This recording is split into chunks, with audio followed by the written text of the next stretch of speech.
According to CNA, Taiwan received its first shipment of M142 HIMARS from the United States aimed at enhancing cross-regional reinforcement and long-range strike capabilities. The M142 HIMARS system will enhance Taiwan's ability to target critical military assets along China's southeastern coast.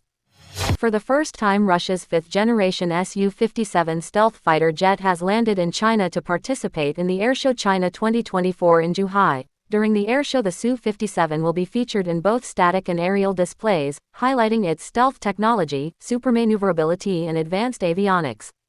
Israeli forces have initiated the use of first-person view drones to conduct targeted strikes on Hezbollah positions and equipment in Lebanon. These drones offer operators real-time video feed, allowing for accurate and controlled strikes, particularly against equipment and fortified positions.